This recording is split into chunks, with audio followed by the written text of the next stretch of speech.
ఆగండి ఆగండి వెళ్ళిపోకుండా అబ్బా, నచ్చితే చూడండి, సబ్స్క్రైబ్ చేసుకుని వెళ్ళొచ్చు కదా నచ్చితే. ఎందుకు అబ్బా అలా స్క్రిప్ట్ చేసేస్తారు? ముందుగా మీ అందరికైతే హ్యాపీ ఫ్రెండ్షిప్ డే. ముందుగా మనం సక్సెస్ అవ్వాలని కోరుకునేది ఎవరంటే మన ఫ్రెండ్సే కదండి. నిజంగా కొంతమంది ఉంటారు, మనం ఎదగాలి, వీళ్ళు బాగుంటే చూడకూడదు, వీళ్ళు ఎదిగితే మనం డౌన్ అవుతాం అని ఆలోచించే వాళ్ళు ఉంటారు. సో వాళ్ళ కోసం అయితే నేను మాట్లాడట్లేదు. సో కొంతమంది ఫ్రెండ్స్ ఉంటారు, కొంతమంది మంచి వాళ్ళు ఉంటారు, కొంతమంది చెడ్డవాళ్ళు కూడా ఉంటారు. సో నేనైతే మంచి ఫ్రెండ్స్ కోసమే మాట్లాడుతున్నాను. నేనైతే మర్చిపోలేని ఫ్రెండ్స్ ఎవరు ఉన్నారంటే నా ఇంటర్ బ్యాచే.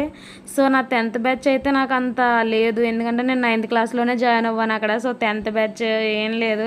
అండ్ అక్కడికి వెళ్ళిన తర్వాత ఇక్కడ బ్యాచ్ నన్ను మర్చిపోయారు. నేను 6th నుంచి 8th క్లాస్ దాకా చదివిన ఫ్రెండ్స్ అందరూ నన్ను మర్చిపోయారు. ఇంటర్మీడియట్లో నిజంగా నాకు ఫ్రెండ్స్ వచ్చారు. సో ఫ్రెండ్స్ అంటే ఎలా ఉంటారా, ప్రతిదీ షేర్ చేసుకుంటాము, ఒకరికి కష్టం వస్తే అందరం ఒకటవుతాము, ఒకరికి ఒకరు హెల్ప్ చేసుకుంటాము.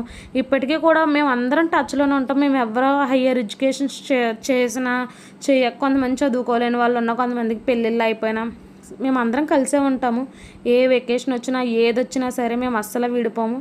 ఈ ఇంటర్ బ్యాచ్లోనే ఇంకొక 2 దోస్తుగాళ్ళు ఉంటారు. సో వాళ్ళిద్దరు నా బెస్ట్ ఫ్రెండ్స్. వాళ్ళని నేను ఎప్పటికీ మర్చిపోలేను. ఇలా లింక్ పెట్టాను, రే సబ్స్క్రైబ్ చేయండిరా అని చెప్పకుండానే వాళ్ళు నాకు సబ్స్క్రైబ్ చేశారు. సో నేనైతే వాళ్ళని మర్చిపోలేను. నా బెస్ట్ ఫ్రెండ్స్ అంటే వాళ్ళే. సో ఫ్రెండ్షిప్ డే అంటే ఏముందండి, ఆ బ్యాండ్లు కట్టుకోవడం కాదు, సంవత్సరానికి ఒకసారి ఫ్రెండ్షిప్ డే సెలబ్రేట్ చేసుకోవడం కూడా కాదు. ఫ్రెండ్షిప్ అంటే మన ఫ్రెండ్ ఏ సిచ్యువేషన్లో ఉన్నవాడు తప్పు చేసినా, ఒరే ఇది తప్పురా, ఇది కరెక్ట్రా, ఇది రాంగ్ రా అని చెప్పి వాళ్ళని ముందుకి నడిపించాలి. అది ఫ్రెండ్షిప్ అంటే నా దృష్టిలో. అంతేగాని వాడు ఎదుగుతున్నాడు, వాడి గురించి మనకెందుకు, వాడిని వదిలేద్దాం, ఇది కాదు నా దృష్టిలో ఫ్రెండ్షిప్ అంటే.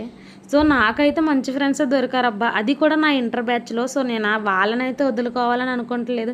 ప్రతి విషయంలో నా సక్సెస్లో ఏంటి, నేను బాధలో ఉన్నప్పుడు నన్ను బాగా సపోర్ట్ చేసే వాళ్ళు నా ఇంటర్ బ్యాచ్. నేను వాళ్ళనైతే అసలు మర్చిపోలేను.